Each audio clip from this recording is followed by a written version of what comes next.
Dr. Barr, and some histology. We're going to talk about glands today. By the end of the session, I want you to be able to compare and contrast the structure and function of exocrine and endocrine glands.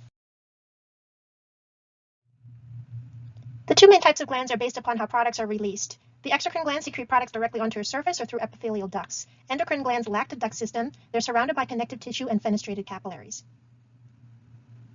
This lecture, we're going to focus on the endocrine glands. Embryologically, there's an epithelial downgrowth into the underlying connective tissue. For the exocrine glands, there's a duct that's produced along with the secretory portion. With endocrine glands, there's a lack of the duct. The surrounding connective tissue will have fenestrated capillaries to allow for hormones to move up from the glands to the surrounding areas. There are different types of glands and functions. When it comes to the exocrine glands, there are three main mechanisms: merocrine, apocrine, and holocrine types. With the endocrine glands, the focus is the secretion of hormones that go into the capillaries. They are fenestrated, which allows for movement in and out of the vessels into the surrounding connective tissue. The goal is to have distant effect where the hormones will travel to a distant target organ for the actual physiologic effect. There's also two additional mechanisms: paracrine, which is a localized effect, and autocrine, which actually affects directly on the cell itself. With endocrine glands, they are comprised of aggregates of epithelial cells that lack a free surface. They also lack ducts. They're embedded within the connective tissue with fenestrated capillaries. Like I mentioned before, the hormones are secreted into the circulation, traveling to target organs in a distant region.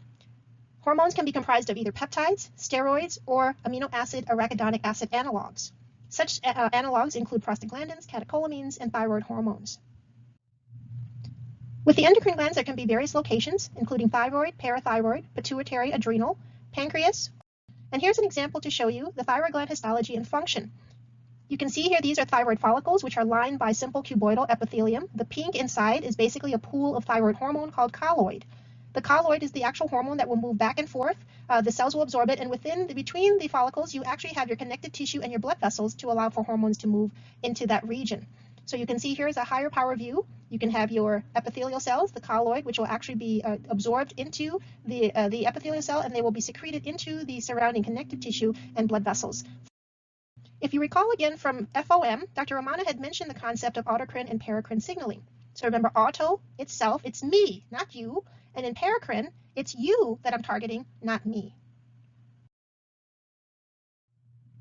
Some examples of autocrine and paracrine signaling include interleukin-2 cytokine that's secreted by T helper cells. The autocrine effect is to promote more proliferation of CD4 Th cells. And by the way, if you do want to learn more about this or review more about this, Osmosis has some video lectures on cytokine signaling. On this, there's also, again, Osmosis video that talks about the paracrine signaling, where you can have the promotion of the proliferation of the CD8 cytotoxic cells as well. An example of paracrine signaling includes hormones such as estrogen and testosterone. Growth factors, somatostatin from the pancreas. Here's an example to show you that if there's a paracrine function where the Leydig cells, here's a histologic section of the testis. On higher power view, or this figure will describe to you the spermatid formation here. Between the spermatid formation, you have your Sertoli cells. Within the surrounding connective tissue, you have your blood vessels as well as your Leydig cells. So the Leydig cells will produce testosterone that will have a direct effect on the Sertoli cells, paracrine. It's you, Sertoli cell, that I am affecting here, and that is geared towards promotion of spermatogenesis. There's also an endocrine effect as well too when you're talking about hormones such as testosterone that will have effects distally on muscle growth and hair distribution. This is a very short lecture, but I just wanted to introduce to you some functions and the structures of the endocrine glands, the various mechanisms of secretion: endocrine, autocrine, and paracrine. In a separate lecture, we will discuss exocrine glands.